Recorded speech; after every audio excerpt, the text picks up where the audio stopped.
सबसे पहले तो thank you everyone to joining us.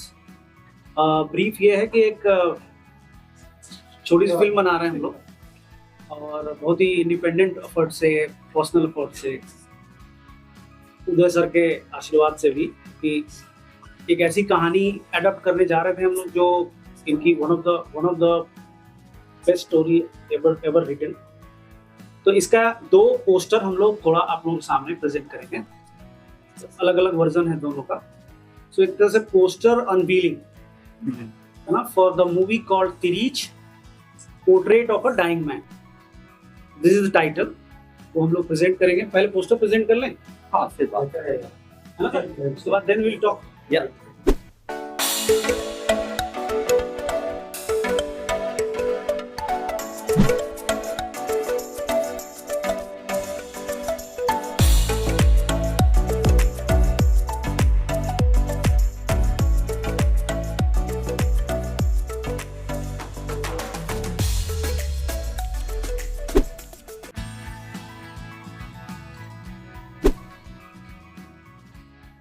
Lizard है एक तरह का जानवर है जिसके बारे में काफी कुछ कहानी के अंदर काफी कुछ भ्रांतियां हैं, काफी कुछ मिथ है उसके बारे में।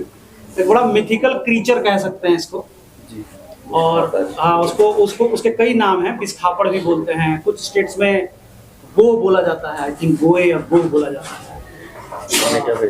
मॉनिटर लिजार्ड तो अंग्रेजी शब्द है उसके लिए।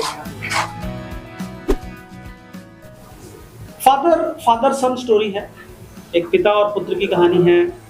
काफी कुछ है, मतलब बहुत ही संक्षेप में बताऊं तो एक पिता पुत्र की कहानी है, उनके बीच के आपसी रिश्ते हैं, और ये जो अभी का जो दौर है जिसमें इतना सारा वायलेंस है, इतनी सारी हिंसाएं हैं, इतनी सारी प्रताड़ना है, टॉर्चर है, उन सब चीज़ों के बारे में है।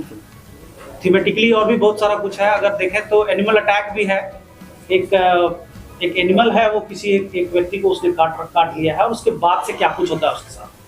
मिथ है बहुत सारी भ्रांतियां हैं। जो मैंने बोला कि छोटी छोटी जो भ्रांतियों से, जो सूचनाओं से, जो इंफॉर्मेशन से जो मिसकम्युनिकेशन होता है, उसकी वजह से जो वायलेंस होते हैं, उसकी वजह से किसी के ऊपर जो आप हिंसा क्रिएट करते हैं, उसके बारे में।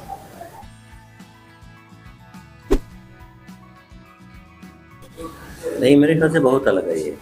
और अलग इसलिए भी है, कल हम लोग बात भी कर रहे थे, जानते भी हैं कि ये बड़ी टर्निंग पॉइंट है जो दिल्ली का, और दिल्ली का नहीं, सारे हमारे हिंदुस्तान का, कि जब ये मॉडर्नाइजेशन एक तरह का शुरू हुआ। 82 में हुआ था एशियाड, और उस समय दिल्ली बदलनी शुरू हुई थी। तो जैसे क्या होता, कल भी कह रहे थे हम लोग, आजकल आप बच्चे हो, जब कपड़े खरीदने जाते हो तो उसमें जो साइज़ होती है वो होती है ना, SM, L, XL, XXL, है ना। तो इसी तरह जब बड़ा होने लगता है कोई शहर, कोई मेट्रो, तो एक्स्ट्रा लार्ज हुआ है कि लार्ज हुआ है, या एक्स्ट्रा लार्ज हो रहा है, तो जितना बड़ा होता जाएगा उतनी ही बड़ी बॉडी होती जाएगी। और ओबेसिटी जो है, मोटापा, ये बहुत तरह की बीमारी के लक्षण होते हैं। तो ये कहानी एक गांव से आए हुए एक ऐसे पिता की है। ये हम लोग बहुत बात कर चुके हैं, अभी इन्होंने उस मुद्दे पे, तो वो उसको तिरिच ने काटा है। तिरिच कुछ नहीं है, तिरिच एक ऑब्जेक्ट ऑफ फियर है। जैसे बच्चों को डराने के लिए कहते थे ना कि वहाँ मत जाना, वहाँ भूत है, या ऐसे मत जाना, यहाँ पर चुड़ैल रहती है, या ऐसा मत करो। तो एक डराने के लिए बच्चे रात में जंगल में ना निकलें, तो उनको तिरिच का एक फियर ऑब्जेक्ट है तिरिच। अब उसको बताऊँगा तो बहुत लंबा होगा। ये इसको किस तरह से पोर्ट्रे करते हैं, तो वो सिर्फ सिटी वर्सेस विलेज की कहानी नहीं है। ये जो जिसको हम अर्बनाइजेशन कहते हैं, शहरीकरण, उसके साथ जो घटती हुई सेंसिटिविटीज़ हैं, जो संवेदनहीनता है, जो डिसेंसिटाइज है सब कुछ, तो ये उसकी कहानी है। और ये बताती है कि हर कोई एक जैसे ही संकट झेल रहा है, और अगर वो बूढ़ा है और थोड़ा सा डेज्ड माइंड में है और किसी ऐसे शहर में आ गया, तो उसका जो कुछ गुजर रहा है, उसको शायद दुश्मन कोई नहीं है, लेकिन जो कलेक्टिव एम्बियंस बनता है, तो मैं उसमें क्या है, किसी बूढ़े के लिए, किसी डेज माइंड के आदमी के लिए, किसी बच्चे के लिए कोई जगह बची है क्या, वो भटकेगा तो उसके साथ क्या होगा, इसको एक बच्चा जो है वो रिपोर्ट करता है। बुक तो ऑलरेडी है, book is already out, it is based on the short story. वो ऑलरेडी एक कहानी पर आधारित है जो सर ने लिखी थी आज से I think 1985 1984 like 32-35 years back he has written that story। तो ऑलरेडी एक शॉर्ट स्टोरी थी जिसके ऊपर हमने ये स्क्रिप्ट बनाई और उसी के ऊपर फिल्म बनाई। मुझे लगता है कि हर कैरेक्टर अपने आप में एक दूसरे से अलग होता है, बट आप उसको एक बार उस कैरेक्टर के रूह तक जाने की कोशिश करोगे तो लगेगा कि यार ये तो बहुत अलग है मेरे बाकी सभी काम से, सभी कैरेक्टर से। तो इसमें बहुत मेरे लिए एक नयापन इसमें इसलिए है कि एक बाप बेटे की बड़ी खूबसूरत कहानी है, और ये एक ऐसा रिश्ता है जो हम बहुत ज़्यादा मुखर नहीं है अपने पिताजी से, है ना, बट हमें पता है कि किस टाइम पे मेरे पिताजी को तकलीफ होगी बोलने में। अगर मेरी बहन कोई सवाल पूछ रही है मेरे पिताजी से और उनके मुंह में खैनी है, तो मैं कोशिश करता हूँ कि मैं अपनी बहन को यही जवाब दे दूँ। तो इतना खूबसूरत रिलेशन है और सब कुछ अनटोल्ड है ना, दोनों के बीच में, बट कमाल की अंडरस्टैंडिंग है। मुझे ऐसा लगता है कि यार मुझे लगता है जो भी अपने नॉर्थ बेल्ट के हैं पिता पुत्र का, इसी तरह का अमूमन रिलेशन रहता है। हम लोग अपने पिता से बहुत ज़्यादा मुखर नहीं होते हैं। अगर वो आंगन में है तो हम दरवाजे पे होते हैं, अगर वो दरवाजे पे तो हम आंगन में चले जाते हैं, है ना। तो मैंने इस तरह के रिलेशन अपने पिता के साथ जिया है। तो अगर मुझे कैमरे पे ये करने का अगर मुझे मौका मिल रहा है तो मैं इसे कैसे अपने हाथ से जाने देता, है ना।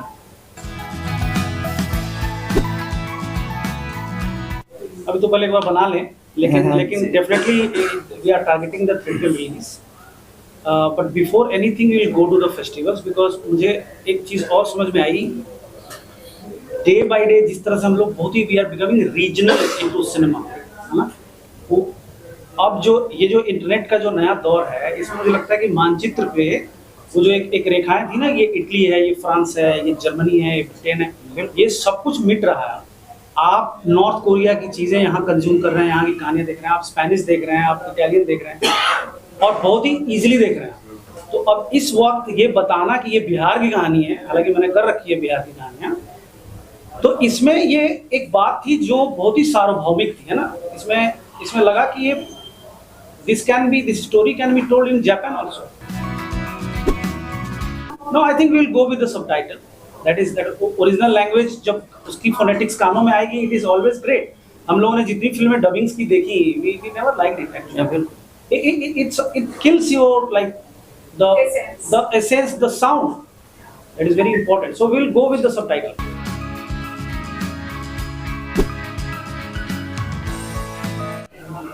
ब्लैक एंड व्हाइट, देखिए ब्लैक एंड व्हाइट से तो मोहब्बत है हम लोगों का ना। वो तो चार्ली चैपलिन से मोहब्बत है, ब्लैक एंड व्हाइट से मोहब्बत है। तो ब्लैक एंड व्हाइट मैंने जो पहली शॉर्ट फिल्म सर की कहानी पे बनाई थी, आचार्य की करार पे, Pankaj Tripathi was playing one of the character, तो पूरी फिल्म मैंने ब्लैक एंड व्हाइट बनाई। तो कुछ है शायद, पता नहीं, ब्लैक एंड व्हाइट बहुत फैसिनेट करता है। ऑल्सो अगर आप ये देखें कि why this poster, one poster in black and white,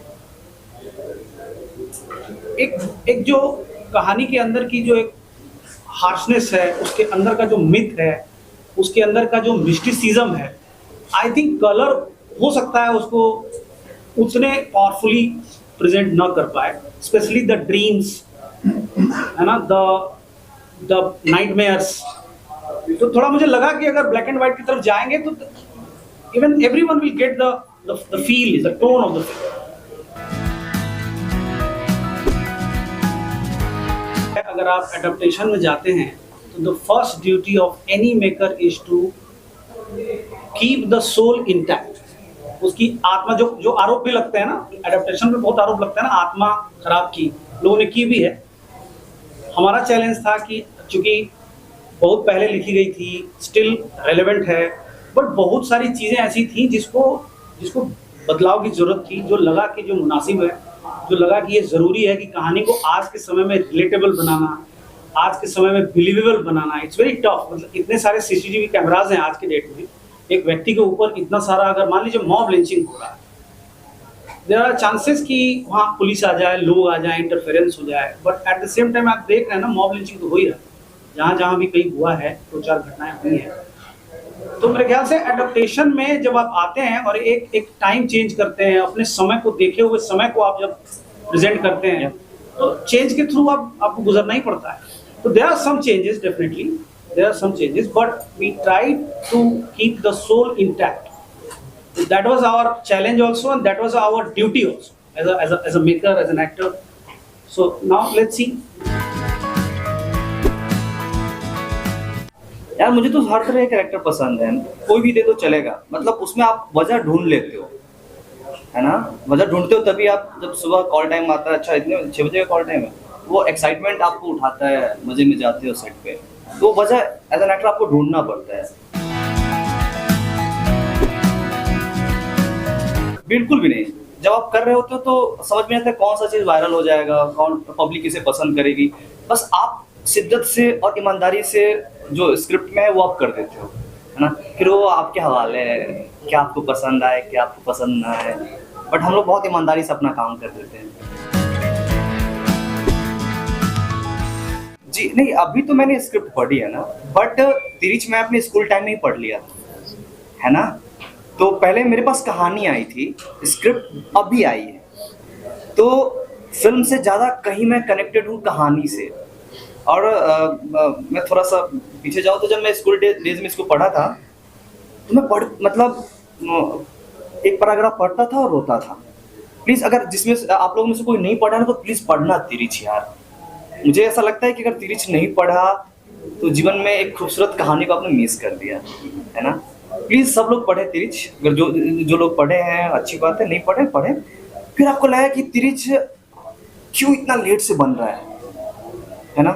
but thanks God ये संयोग हम लोगों के हाथ में मिला है, ये नसीब, ये सौभाग्य हम लोगों के हाथ में मिला है। तो मुझे उस समय नहीं पता था कि तिरिच क्या है, जब बचपन में मैंने पढ़ा था, है ना? बस ये था कि कमाल की कहानी है, और जब भी मेरा मन थोड़ा लगता कि यार थोड़ा रो लिया जाए क्या, तो तिरिच पढ़ लेता था मैं, है ना? फिर जैसे ही संजीव सर ने मेरे पास बोला कि यार हम तिरिच पे करते हैं, मैंने कहा अरे यार मैं गूज़बम्प्स आ गए। मैंने फिर से तिरिच पढ़ी और फिर इनको फ़ोन किया रात में कि भैया मतलब कैसे आप करेंगे ये, मतलब मेरे दिमाग में तो तिरिच है, स्क्रीन प्ले कैसे होगा? फिर इन्होंने हम घर पे मिले और इन्होंने तिरिच को 12 तरह से मुझे नरेट किया, 12 तरीके से। अभी भी गूज़बम्प्स आ रहे हैं भाई। तो मैंने कहा तिरिच 12 तरह से बन सकते हैं। और फिर जो बड़ा खूबसूरत इन्होंने एक वे है, जो भी हम लोग स्क्रीन प्ले पे हम लोग हैं, कमाल है वो, है ना? नहीं, उसमें वो पोटेंशियल तो थी ना कि आप जी, ये कहानी, कई बार एक कहानी के बहुत सारे इंटरप्रिटेशन हो सकते हैं। सर का इंटरप्रिटेशन हो सकता है, हमारा हो सकता है, एक्टर का हो सकता है, रीडर का अलग इंटरप्रिटेशन, लेकिन इस कहानी में इतनी डेप्थ थी कि आप मल्टीपल तरीके से इंटरप्रिटेशन पे जाते थे। Now that is more confusing, it creates confusion also where which path you follow. So हम आए एक चीज पे कि हो सकता है कहानियां 100 चीजों के बारे में, फिल्म एक बात करती है। अगर आप देखें कोई भी फिल्म, उसमें एक वॉइस होती है, no means no, that is one of the voice. कहानी कुछ भी बताए, फिल्म कुछ भी बताए, द वॉइस वाज ना मतलब ना। तो हमें वो एक सेंटर पॉइंट ढूंढना था। When we got it we started. उससे पहले 1-2 साल की जर्नी रही।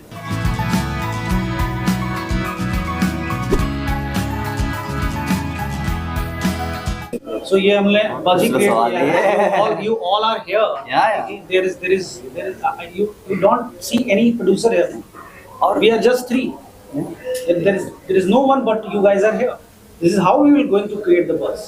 We are going to approach all of our friends, like people like you.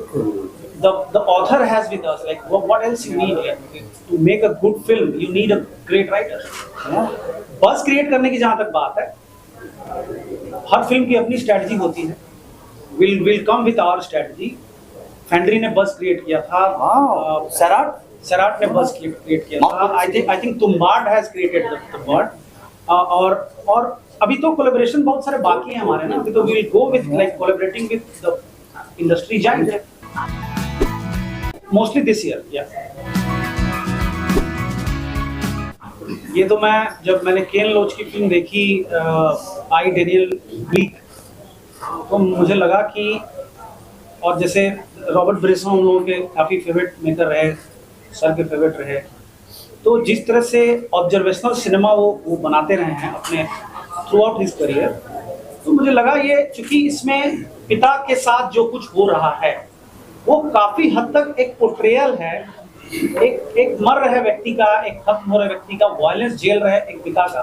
तो मुझे लगा कि ये it can be portrait of a time, it can be portrait, just be with the father and see how people are treating him. That's it.